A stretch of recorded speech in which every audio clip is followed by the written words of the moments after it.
Laura, a story about Laura Ingalls Wilder.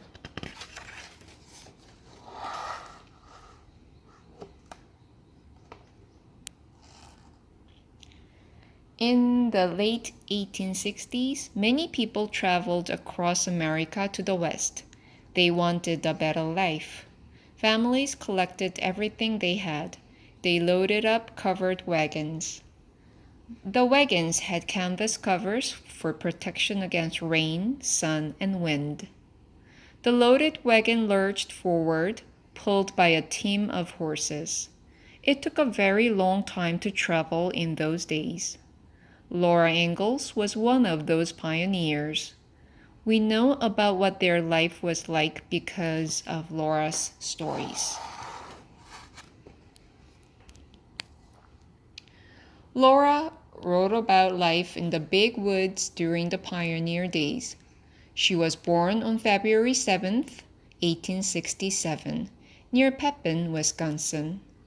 The next year, her ma and pa moved Laura and her older sister Mary to Missouri. They didn't stay there for long. In fact, the Ingalls family moved many times while Laura was little. At that time, settlers could get land from the government. They could get it for free if they farmed it and lived on it for 5 years. Pa decided to settle on some land in Kansas. He built a house and stable with the help of a neighbor.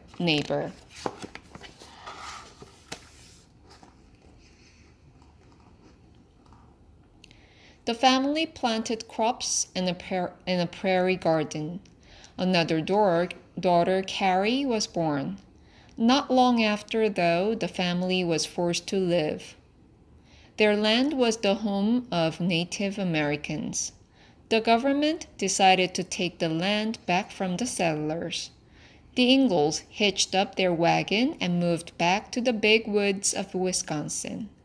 3 years later, in 1874, they moved to a place called Plum Creek near Walnut Grove, Minnesota. Pa built a new house there. The family worked hard to plant more crops.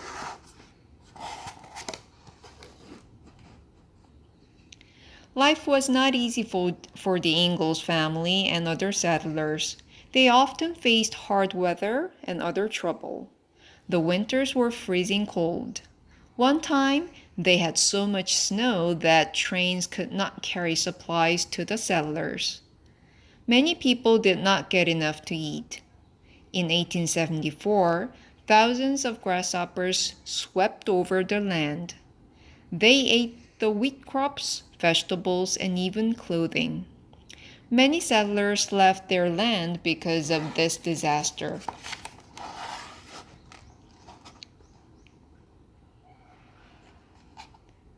The Ingalls left Minnesota and moved to Dakota Territory. They were among the first settlers to arrive there. For the second time, the Ingalls family owned a farm. Once again, they planted crops and a garden. Laura helped Ma cook. Laura also liked to sew. She learned how to make clothes and mend things. Even though life was hard for the Ingalls, they were a happy and close family. The family did many things together. They read books aloud to each other. They sang songs. Laura especially loved when Pa played his fiddle. He played very well and always had a pretty melody ready. When he played, Laura would dance with her sisters while Mom kept time. Pa would also tell stories. Laura and her sisters listened to every word. Sometimes he spoke of his childhood. Sometimes he told the girls about cowboys and their adventures.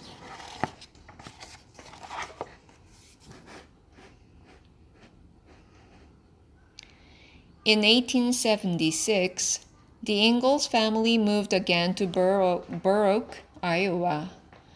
Their friends, the Stedmans, owned a hotel there. They asked Pa to help them, but he did not like running a hotel. The family got homesick for Walnut Grove. They returned there in 1877. 2 years later, Laura's older sister Mary became very sick. She lost her sight. To help Mary, Laura described what she saw. Laura talked about the colors of a sunset or the way the leaves changed in the fall. Mary said that Laura was very good at this. "You make pictures when you talk, Laura," she said. Later that year, the Ingalls moved one last time back to Dakota Territory. By this time, Laura was a teenager. She had become very shy. She had a hard time making friends. Still, she worked very hard at her schoolwork. She got good grades in English, history, and poetry. When she was 15, Laura became a teacher. She was very young to have a job. She worked so her sister Mary could attend a special school for the blind.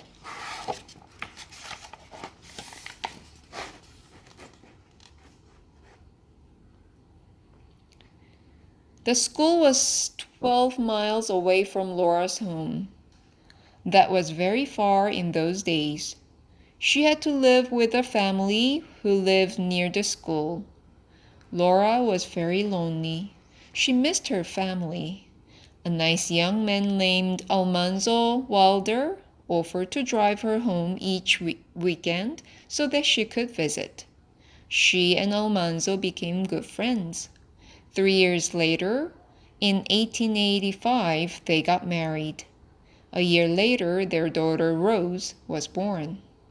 The new family was very happy, but life was still very hard.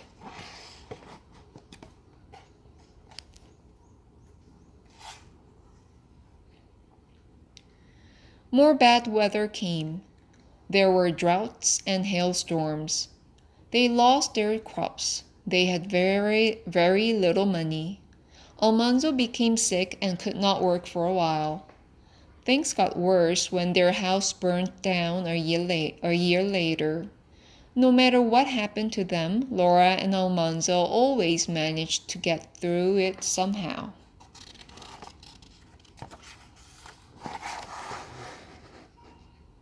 The Wilders finally settled in Missouri. They bought a house and some land, named it Rocky Ridge Farm. The house was a small log cabin. Over many years, Laura and Almanzo added to the little house.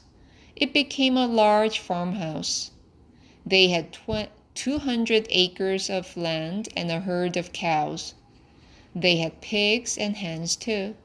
Laura and Almanzo did all of this work by themselves. When they had free time, they rode horses, told stories, or played music. Laura started to write for a farming newspaper. Her first article was published in 1911. Soon, she was writing for other publishers. She enjoyed writing. Many people enjoyed reading her articles too. Laura wrote her first novel when she was in her 60s. Most people stopped working at this age. Laura's daughter, Rose, had asked her many times to write about her childhood. Rose thought that other children might like to read about Laura's life as a frontier girl. Rose was right. Laura's first novel was called Little House in the Big Woods. It was published in 1932. Children all over the world loved it. They wrote Laura many letters asking her to write more books. Laura Ingalls Walder wrote a total of 9 books. She won many awards for them. Laura was the first person to win an award for children's books. One award is even named for her. The Laura Ingalls Walder Medal is still given every 3 years to honor someone for writing good children's books.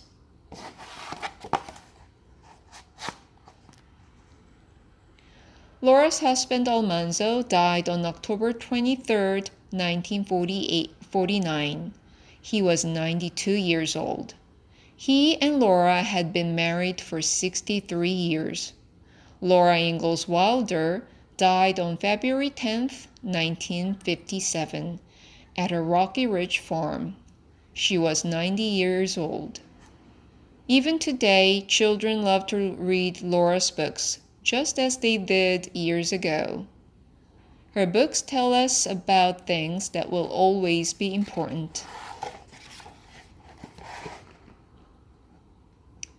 Many of the lessons Laura teaches us are true today. It is best to be honest and to make the most of what we have.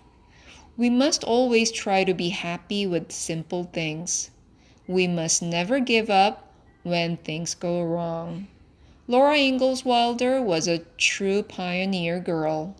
Because of the wonderful books she wrote, she will always know what pioneer life was like.